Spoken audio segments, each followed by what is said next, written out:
Why is conflict so important? By the way, I'll have some leaders tell me, listen, Pat, I don't really care if people get their feelings hurt. What I don't want is to waste time.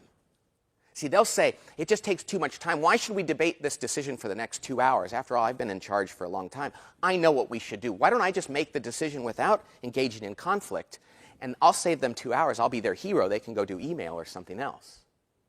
Well, the reason why that's a problem is because it takes us to the next thing that we have to overcome to make our teams great. We have to go from conflict to commitment. You see, the next thing we have to embrace is we have to get our teams to commit to decisions without reservation. And the only way to do that is with conflict. You see, if I make a decision for my team and they haven't weighed in on that decision, they're not going to buy into that decision. Let me repeat that. If people don't weigh in on a decision, they're not going to buy in. Now, that is not an argument for consensus, because I don't believe in consensus. I think that's a 4-letter word. If we wait for consensus, if we wait until people all agree on a decision, we're going to make decisions that are too slow, too late, and probably equally dissatisfying for everyone. What I believe we have to do is have conflict so that people, when they weigh in, even if their idea didn't get adopted, they will buy in. How does that happen?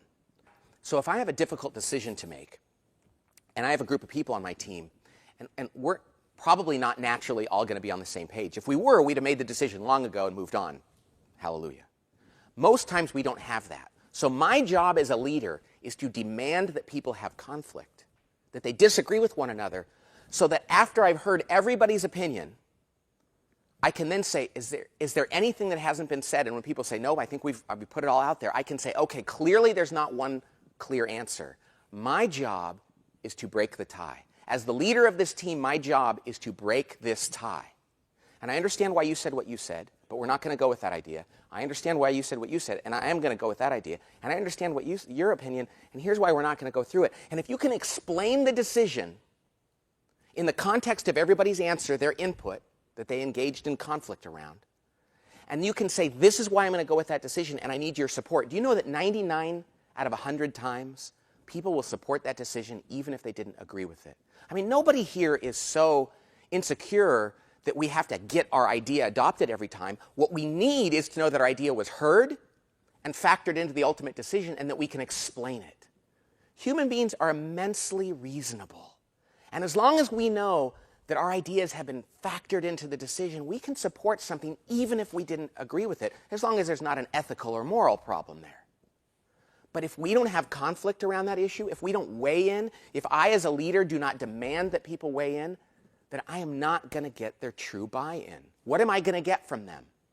Am I going to get them to sabotage the idea? I mean, if I make a decision, okay, everybody, we're going to do this, are the people that didn't get to weigh in, are they going to go sabotage it? Probably not. I wish they would, because that's more interesting. But that only happens on TV and in the movies that people have never worked in a company. Really, what people do most often is far more common and more boring and more dangerous. They passively commit to the idea. They just say, okay, I'll go along with that. Then they go back to their team and they say, I don't think this is a good idea. And so they're not really going to help. They're going to alligator arm it. You know what that is? That's like, oh, let me help with that. Oh, no? Oh, okay, you know. Or they're going to see a train wreck happening around that decision, and instead of diving out there going, hey, everybody, wait, let's prevent this, they're going to step back and go, watch this. Then they're going to come to a meeting and go, see, I didn't ever think that idea was going to work. Our job as team members and leaders is to make sure that everybody weighs in, that every avenue has been explored, so that the leader at the end of that discussion, if we haven't convinced or been convinced, the leader can break that tie and we can leave that room being on the same page.